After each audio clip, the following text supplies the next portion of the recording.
आप सभी का स्वागत है मेरे इस YouTube चैनल में। इस वीडियो में आज हम पढ़ेंगे अलंकार के बारे में। अलंकार क्या होता है? अलंकार किसे कहते हैं? इसके परिचय को हम ध्यान से देखेंगे। कक्षा 8वीं से 10वीं तक के लिए बहुत ज़्यादा खास है, महत्वपूर्ण है। तो आइए हम इसे जानते हैं।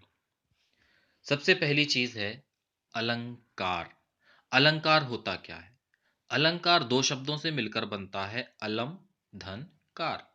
अलम का अर्थ होता है सौंदर्य, कार का अर्थ होता है बढ़ाने वाला।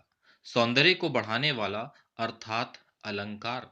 जैसे गीत को बनाने वाला गीतकार, वैसे ही सौंदर्य को बढ़ाने वाला अलंकार। ठीक है। परिभाषा है इसकी, अलंकरोतीति अलंकारः। अलंकरोतीति अलंकारः। जो अलंकृत करता है वो अलंकार है। अलंकृत करता है मतलब जो सुंदरता बढ़ाता है। दूसरी परिभाषा है शोभाकरान धर्मान अलंकारान प्रचक्षते।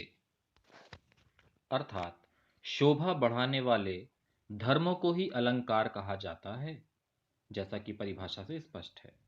अब हम देखते हैं अलंकार के प्रकार। अलंकार के दो प्रकार होते हैं, शब्दालंकार, अर्थालंकार। शब्दालंकार के प्रमुख तीन भेद हैं, अर्थालंकार के 8 भेद हैं। किसी किसी कक्षाओं में अर्थालंकार के 5 भेद भी पढ़ाए जाते हैं।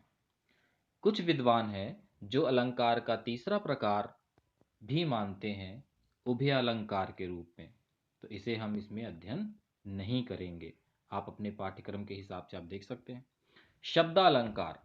शब्दालंकार की परिभाषा, जब शब्दों के कारण काव्य के सौंदर्य में वृद्धि होती है वहां शब्दालंकार होता है। शब्द के कारण सुंदरता आती है। जैसे दूसरा उदाहरण हम देखते हैं, चारु चंद्र की चंचल किरणें खेल रही थी जलथल में। चारु, चंद्र, चंचल, तीनों में जो चा अक्षर आया है उससे शब्दों की सुंदरता क्या हो गई है? बढ़ गई है।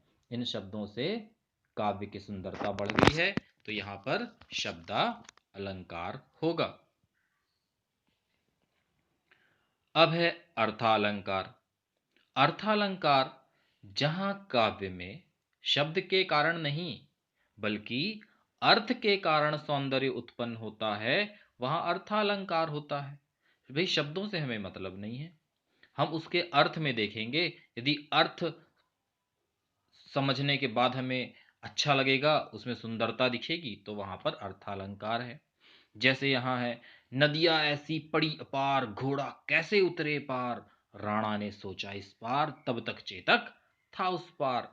यहाँ शब्दों में कोई खास बात नहीं है, लेकिन जब हम इसके अर्थ में आते हैं तब हमें पता चलता है कि कैसे एक छोटी सी घटना का बड़ी ही सुंदरता से बढ़ा चढ़ाकर वर्णन कर दिया गया है, जो कि असंभव सा प्रतीत होता है कि बहुत बड़ी नदी को एक घोड़ा कैसे पलक झपकते ही पार कर लेता है। तो इस प्रकार जहाँ अर्थ के कारण सौंदर्य में वृद्धि होती है वहाँ अर्थालंकार होता है।